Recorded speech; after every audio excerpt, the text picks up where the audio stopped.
Waiting on the little light to come on. It says, there we go. All right.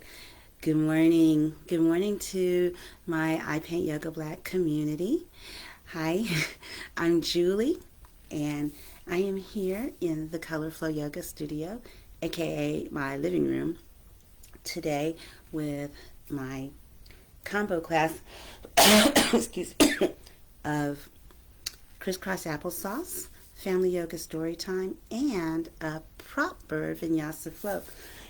So, a full disclaimer: if you choose to follow along and participate in this video with me, that means that you agree not to hold the Color Flow Yoga Studio, me, or any of the teachers liable for any injury that you might incur from participating in this program. But not to worry, it's going to be super, super gentle. I've been contending with first a bad cold for almost 2 weeks, and then now my allergies just won't let this cough pass. And I had a really rough night last night when I was up in the middle of the night trying to take care of me. So overslept all of that, but here I am because I want to do this.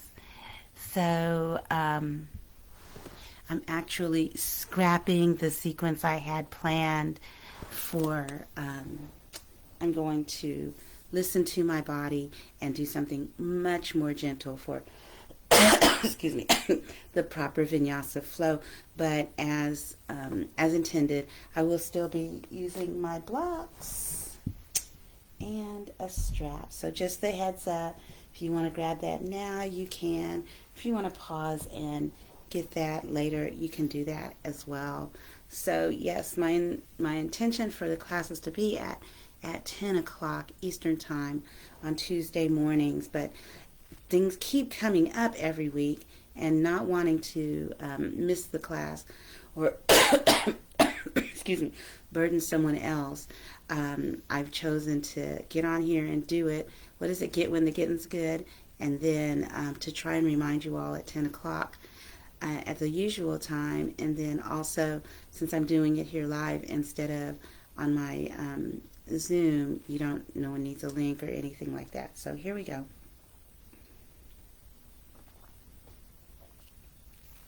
I'll probably be pausing for water here and there. I spent time outside yesterday.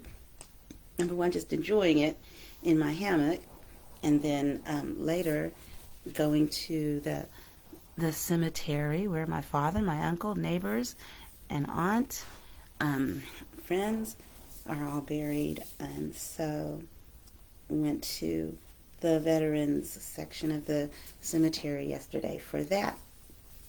And it was windy. So here you go. If you have allergies, you know what that does. So let's get started. This is CrissCross Applesauce, hence my easy seated pose.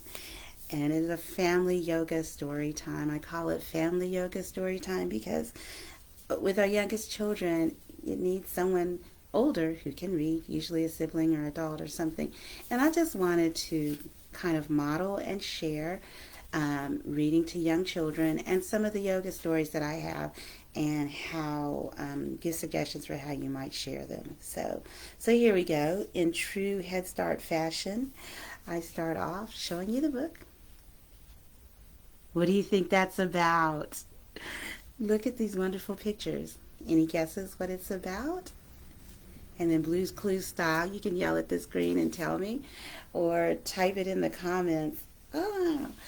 And then I love to tell children, well, the front cover, it tells us our title. I'll tell you that in a minute. And it also tells us who wrote the book and who made the pictures. The author is the one who wrote it, and the illustrator is the person who made the pictures.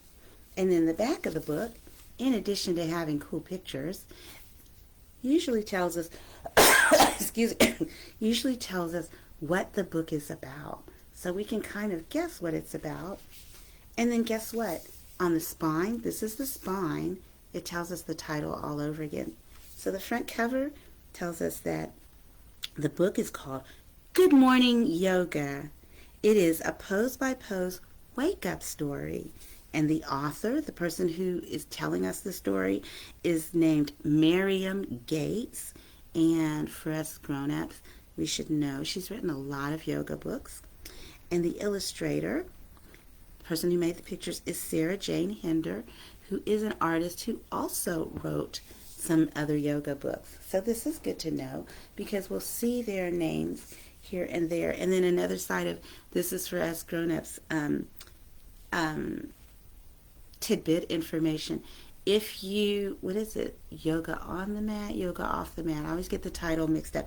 But Rolf Gates, Miriam's husband, is also a yogi and has written some, it's Meditations on the Mat. That's what, Meditations on the Mat. Has written some meditation books, maybe yoga books as well, but I'm not familiar with those. But I do know that there are a couple of meditation books that her husband has written. So it's a yoga family. So that is so cool because yoga family story time. So sometimes, but not this time, sometimes when we open up the page, the covers, the picture extends all the way across. So I do like to show it opened as well. Let's get started. So, good morning, yoga. Do you do yoga in the morning? Maybe with your mom or dad or even your grandma or somebody? I do yoga early in the morning. It's my favorite time of day to do yoga because the house is all quiet.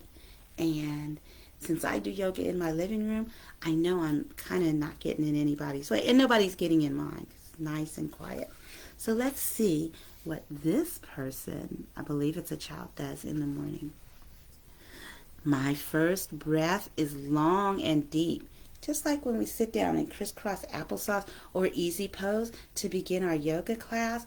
Sometimes the teacher says, let's start by focusing on our breath. After we're seated nice and tall and everything and comfortable, I am sitting on my newest yoga props, which are two of these Mexican blankets. What do they call them? Falsa blankets. So, once we're seated, we sit up tall and we take a long and deep breath. You can do it now if you want. If it doesn't make you cough. Let me just leave the lid off of this. So my first breath is long and deep. Where is she? Can you guess? I twist and turn to shake off sleep. She's standing up, and you can tell, look there, and she's twisting and turning. I think she's standing and doing something like this. What do you think? You can give it a try if you want. So twist and turn to shake off sleep. A little bit of warm up there. Today, I am a fiery volcano reaching high.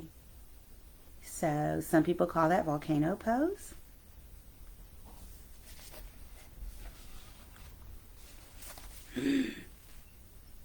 A brave jumper ready to fly. That's a modified version of chair pose, and some people do call that ski pose. Can you guess why? Yes, because that person is in a skiing position. A lightning bolt across the sky. Another variation of chair pose with the arms lifted and close to the ears. A lightning bolt. There's also a lightning pose that is when we're seated, kind of on our legs. Today, I'm also a mountain, quiet and still. So standing in mountain pose or Tadasana with the hands in prayer position or the Anjali Mudra. A gentle stream flowing downhill. So we have a forward fold here.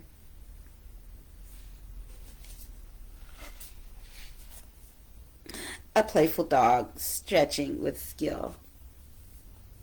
One of my favorite poses. And my dog does it very well also. Today I'm an explorer, calm and awake.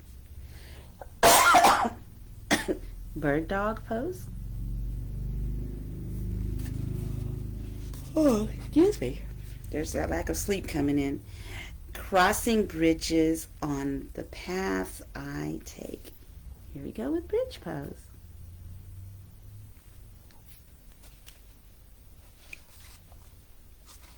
And that was the end of the story. Crossing bridges on the paths I take. And then for us grown-ups, or actually for anybody, in the back of the book, we have a pictured sequence. So there you go. I use Tummy to plan out a lot of my sequences. So this is the children's book version of our picture sequence from Tummy. Tummy is the app, in case anyone's not familiar with it. Tummee, and it is an app for yoga teachers. Has a wealth of information. You could go on there and plan out your sequences, and print the pictures, so it becomes like a little picture book almost. And what I do, usually I'll shrink it down so it doesn't take more than no one said it has to be 4, but my limit is 4 pages. So I zoom in or out so that it is 4 pages, and I just lay it on the floor, kind of to the side front of my yoga mat. And then that way, at a glance, I've practiced, of course, and studied my cueing, and so then at a glance, I'm able to look down at the floor to to see my sequence. Because contrary to popular belief, we don't have to memorize them. We just have to plan a good and safe sequence and practice a good and safe sequence so that we can actually begin to flow with with some ease, and we are the teachers. So yes, y'all, this was Good Morning Yoga, and I should have brought it over here, but there's a companion book to this. I believe it's Good Night Yoga, and so obviously this is a variation of sun salutations, and then the other one is a variation of moon salutation. So we can look forward to the companion book to this next Tuesday for CrissCross Applesauce. So thank you for joining in the story, and just watch as we move into a proper Vinyasa flow. And you may see some of these, maybe not, because I'm not going to, I don't think I'm going to do any standing poses unless spirit and body lead me to do that. But, one other thing that I want to say is when you're reading to young children, books are made to be repeated and repeated and repeated. And this is one of those very sturdy board books. So it ought to be one that you don't mind letting your child, your toddler, or your preschooler play with, look at. They'll be hard on the pages. I know my 1-year-old grandson, he hasn't quite mastered turning the pages yet. So a board book like this makes it a little bit easier. You can even get like little Velcro dots or sticky dots and put them like in the corner of every page. Like not every page, but in the corner of like the facing this page. So every even page. And then that creates just a little bit of space in between the pages that makes it easier for little stubby fingers to turn. And so also that's making it easier for them to read the story. So there is that. Good morning, yoga. So are y'all ready for just a little bit of flow, just a little bit of warm up? Excuse me. This cough is so much milder than it was last night. So again, before we start, get your yoga strap.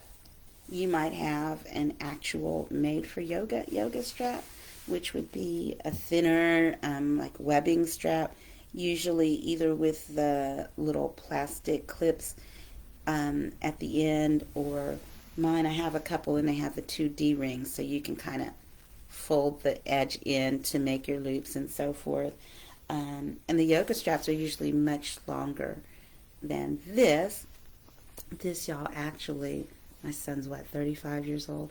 This is from his first first karate gi, so very short karate belt.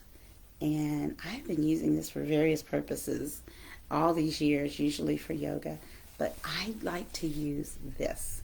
So I keep my yoga strap in my car bag for when I go out to teach yoga. Anyway, enough of that. We will use a strap in a couple of postures. I have my yoga blocks nearby. It has gotten to the point where I'm so used to using props for various things that I would just go on and follow along. Excuse me, like if I'm on my yoga app and I usually do like, they have like intermediate 1, 2, and then I don't know. Anyway, I usually stay in the intermediate range when I'm following these practices. But when I come across an asana that I know I can't get into what their full expression of the pose is, my full expression of a pose might need something under my hips, or like in dancer pose, something to help me, lift, different things like that. So I have gotten to where I've done it enough that I just know which asanas need a little extra support, need the floor lifted, so forth. So that's the purpose of using props, y'all, is so that we can get into our personal full expression of a pose with either lifting up the floor, providing extra support, so that we can do it in a way that gives us proper alignment and is like going back to the preschool stuff, right? What they call it, scaffolding. So you're about to learn something that you're ready for, but not quite ready. So like when you're building, making a building, you have the scaffolds to lift you up just a little bit and give you help so you can stand at the next level and do your work. That's the same thing. Props kind of scaffold and support us as we go. So first prop, of course, is the floor. We use the floor. There are a lot of the poses, like let's think about tree pose is one where we can do it in a reclined position on the floor to help us figure out our body alignment and shape. So the floor, the mat, I have a yoga towel on my mat. These are all props and things that help to support us, keep us from slipping, help us express an asana before we try it, with a balance and so forth.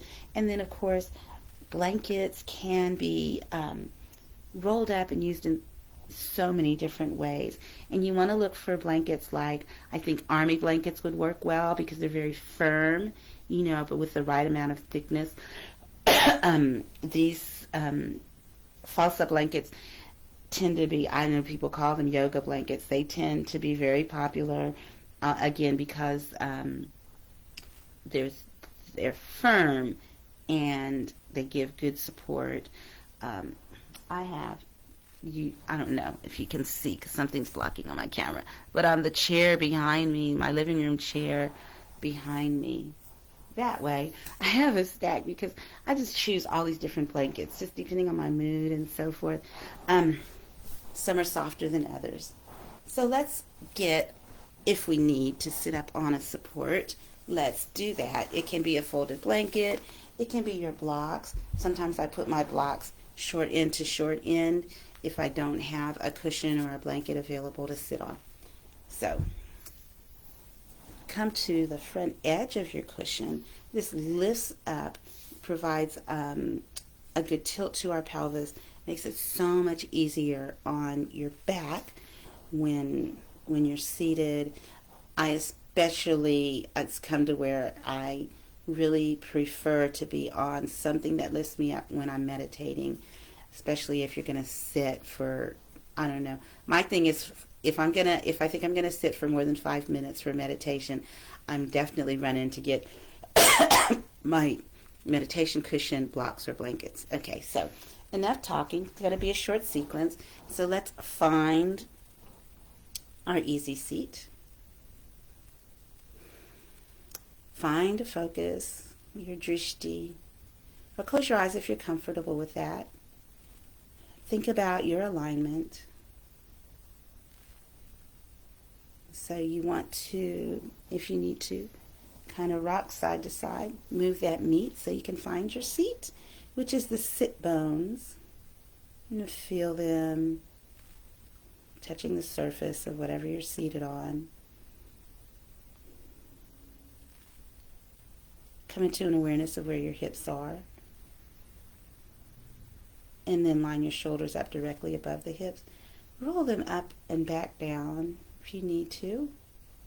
This lifts your chest, extends your spine. Now, if you're like me and you tend to lift your chin when you're seated like this, tuck it down towards your chest so that your chin is pretty much parallel to the floor. Keep your eyes closed or keep your focus on the drishti. Your hands can be face down on your lap. Excuse me. This tends to be a more grounding mudra for your hands. They can be placed up for receiving from the universe. Or they can be a mudra of your choice if you use them. Now that you're seated, become aware of your breath, the rhythm of it. For the sake of time, we won't linger here much. Just long enough for me to point out that we align our breathing with our movement. Usually inhaling on extension movements and usually exhaling on the excuse me, flexion movements. Alrighty, so first up, prop. Let me move this back toward my mat, and I'm going to move me back toward my mat. Sliding the blankets out of the way. Here we go.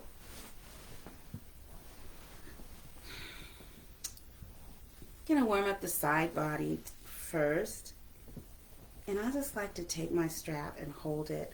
My arms are shoulder width apart, and I'm just going to hold it straight out to front of me and just kind of like when you do broomstick twists. Just that twisting the body back and forth like in the story. Moderate pace. We're just now warming up.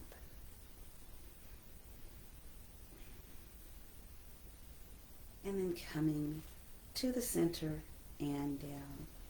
We're going to inhale to lift our arms. Exhale. We can open the strap out a little bit and bring our body to the side on that exhale. Looking up toward the ceiling. Inhale up and exhale to the other side. Take a breath. Inhale up. Now we're going to, depending on your shoulder flexibility, you can have it closer in. I have some arthritis in my shoulders, maybe not as flexible. So I'm going to extend my hands wider than shoulder distance. I'm going to inhale up. Wider. I need it even wider today. Some days it's different. Inhale up, open out as far as you need to, and exhale down to the back. All the time keeping our shoulders aligned above our hips. Inhale back up, and exhale down. One more time because that felt good. Inhaling up, and exhaling down. Inhale up, and exhale back down. I should add, y'all, that a little bit of selfishness. If you, first of all, if you're in the throes of a cold or the flu or something, then unless you're doing some really juicy restorative yoga, just back off the asana when you're starting to feel better. They say if it's and above the neck hold. You can ease back into things very gently. If you are coughing, if you have a bit of chest congestion, again, very gentle yoga, but heart openers, the chest openers are helpful. I'm here to witness this. Okay, taking the strap behind you. So if you have it in your practice, you can clasp your hands behind your back like this.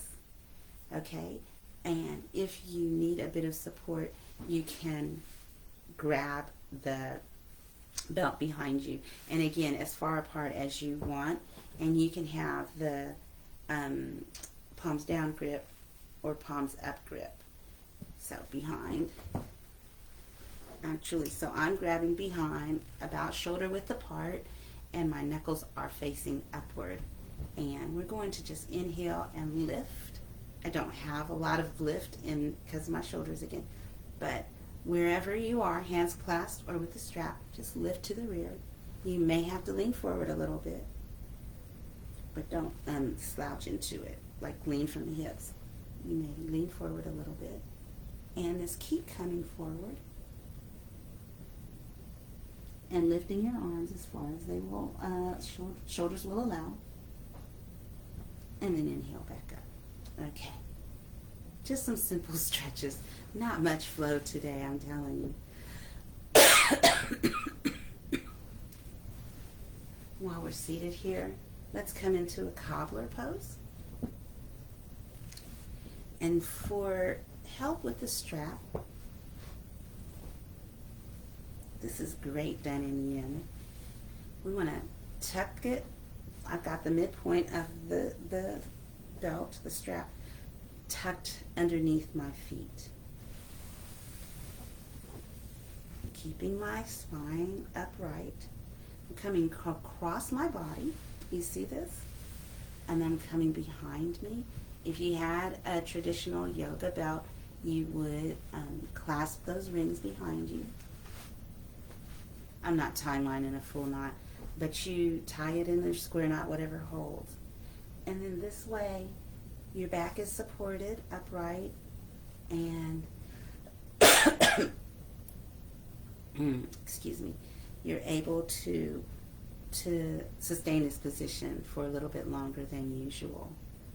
This is if you're going to hold your cobbler's pose in a seated upright position. You may, if you feel called, you want to lean forward, but then you're losing the support of the strap unless you slide your feet forward a little bit. And then slowly inhale to come up. I'm taking the strap off. I'm going to just do one more stretch, one more asana. So you know the standing, the heel, the hand to big toe. Just want to show you how you can build up to that standing posture on your back. So turning to face the short end of your mat, rolling down carefully into Savasana. Maybe bring your knees up, hug them in, just to give some movement. Just rock from side to side a little bit. And then relax in the center. Bring one leg to the ground. Take, again, the center point of your strap. Loop it over your foot. There you go. So if you're not generally able to reach your big toe for that hand to big toe posture, the strap is bringing your foot closer to you. So here, my leg is at about a right angle. I'm going to extend the other hand out from my shoulder. So this is mimicking what hand to big toe looks like when you're standing. But this way you're able to focus on the sensation of the back of your leg and really good alignment without having to balance. So this is a good way to work up to it in standing. And then as we usually do the variation and open out, again, if it's not in your practice that day or yet to hold the big toe, you can open out to the side, still with the support, making sure to keep the other hip on the floor. So we want to keep our hips as square as possible and only extend the leg as far as possible. Now let's inhale to come up. Bend the knee. Foot to the floor. Maybe windshield wiper the legs a little bit. Shake it out, whatever you need to do. And then bend the other leg up. Same thing, strap around the foot. There we go. Now if your leg is just down here lower, that's fine. Bring it to whatever your place is today. The main thing is that our shoulders, both shoulders are on the mat and our hips are squared. The foot that's on the floor, the leg, that foot is flexed because it would be flexed if you were standing, right? Okay. And then when you're ready, inhale and open that out to the side. Again, we're keeping our gaze forward, in this case up to the ceiling. The other hip is on the floor. So we're keeping our hips square, looking straight ahead. And the other arm is out from the shoulder. Inhale to lift it up. We're going to exhale and bring our knees into the chest. Let's inhale and take a great big stretch. Excuse me. Stretch from fingers to toes. And exhale to relax and come down into Savasana. This is a good time to use one of my favorite props, aka the blanket. Cover up to warm our bodies while we're in Savasana.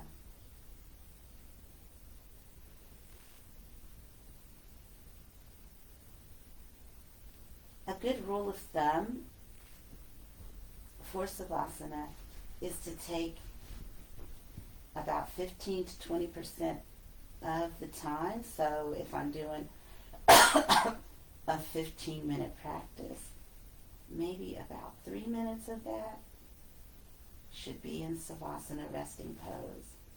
So I'm going to give you the option of staying in Savasana as long as you want.